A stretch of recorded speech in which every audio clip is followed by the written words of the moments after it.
दोस्तों नमस्कार, मैं डॉक्टर धर्मेंद्र कुमार मिश्रा एक बार फिर आप सबका बिलीव इन नेचुरोपैथी के इस एपिसोड में हार्दिक अभिनंदन करता हूं। और आज हम बात करने जा रहे हैं अजवाइन एक फायदे अनेक। हम सब के किचन में अजवाइन होता है, रहता है। हम उसे मसाले के रूप में या तड़के के रूप में इस्तेमाल करते हैं, लेकिन अगर उसके गुणों को, अगर उसके लाभ को आप जानेंगे तो अजवाइन हमारे लिए इस कहावत को चरितार्थ करता है, एक अजवाइन और उसके लाभ सहस्त्र। आप ऐसे कह सकते हो। कैसे? सबसे पहले हमें समझना है कि अजवाइन की बातें इतनी होती क्यों हैं। पेट दर्द हुआ तो अजवाइन खा लो, एसिड हो गया तो अजवाइन खा लो। इतनी बातें जब हम अजवाइन के बाद, तो वास्तविक रूप में उसमें कुछ ना कुछ फैक्ट तो होगा। तो सबसे पहले हम इसके मेडिकल वैल्यूएशन की बात करते हैं। आप फाइबर की बात करो, आप प्रोटीन की बात करो, आप फास्फोरस की बात करो, आप आयरन की बात करो, आप टैनिन की बात करो, आप ग्लाइकोसाइड की बात करो, ये सारे तत्व, आप फैट की बात करो, ये सारे तत्व अजवाइन में मौजूद होते हैं। अब ये किस काम आता है अगर हम इसको समझें। इसमें एंटी डायरियल गुण है, एंटी इन्फ्लामेटरी गुण है, anti oxidant, anti bacterial, anti microbial, ये सारे गुण इसमें पाए जाते हैं। अगर इसकी मात्रा में भी अगर हम देखें तो उसमें अच्छी मात्रा में प्रोटीन, फास्फोरस, आयरन, जो मैंने आपको बताया, सारी चीज़ें पाई जाती हैं। तो अब आप इससे अंदाजा लगा सकते हैं कि एक चम्मच अजवाइन कितनी गुणकारी हो सकती है। हम सबके घर में, हम सबके किचन में ये होता है और हम इसका इस्तेमाल भी करते हैं, लेकिन इसका सही इस्तेमाल करना और उसके बारे में पता होना बहुत आवश्यक है। पूरे भारतवर्ष में अजवाइन का इस्तेमाल जनरली गैस को भगाने, पाचन चीज को ठीक करने के लिए किया जाता है। ये सब हम सब जानते हैं, हम सब इसका उपयोग करते भी हैं। लेकिन अगर आप अपने वेजिटेबल्स में जो खाना आप बनाते हैं उसमें अजवाइन का उपयोग नहीं करते हैं, तो खाना खाने के बाद अजवाइन का सेवन जरूर करें।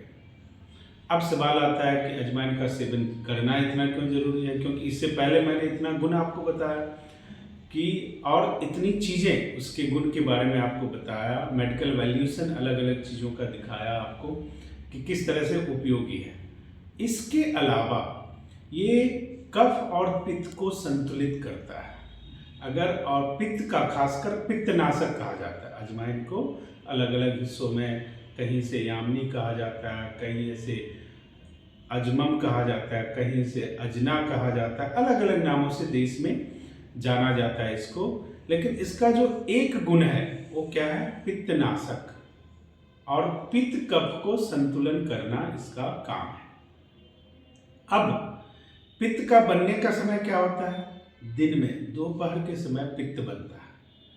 इसलिए दिन के खाने में अजवाइन का होना आवश्यक है, क्योंकि अजवाइन पित्त का नाश करता है। तो अत्यधिक पित्त बनेगा तो अजवाइन लेने से वो पित्त का नाश हो जाएगा, तो आपका पित्त और कफ और वात संतुलित रहेगा।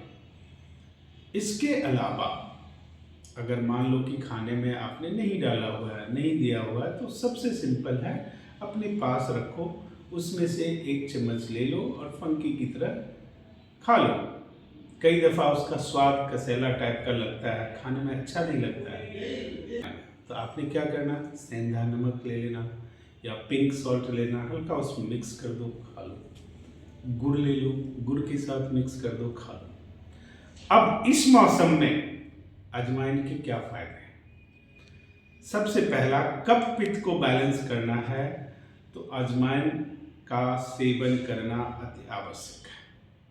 ठंड के मौसम में अगर आप गुड़ के साथ अजवाइन का 1 चम्मच टेबल स्पून सेवन करते हो तो आपका कफ पित्त बैलेंस रहेगा। गुड़ के साथ अगर अजवाइन का सेवन करते हो तो आपको अगर ठंड लगती है तो ठंड कम लगेगी।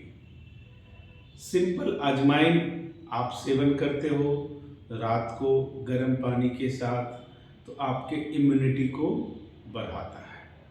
अगर आप अपना इम्यूनिटी 3 फायदे हो गए। पहला, पाचन शक्ति को बढ़ाया। दूसरा, आपके वात पित्त और कफ को संतुलित किया। तीसरा, ठंड के मौसम में ये आपको गर्मी प्रदान करने वाली चीज है, तो आपका शरीर गर्म रहेगा। चौथा, अब अगर आप कमजोरी फील कर रहे हैं तो 1 हफ्ते लगातार अजवाइन खा के देखिए, यानी इम्यूनिटी बूस्टर का काम करेगा, इम्यूनिटी बूस्ट करेगा। तो घी जैसे आपके घर में आवश्यक होता है वैसे ही अजवाइन आवश्यक है, तो इस अजवाइन का सेवन जरूर करें।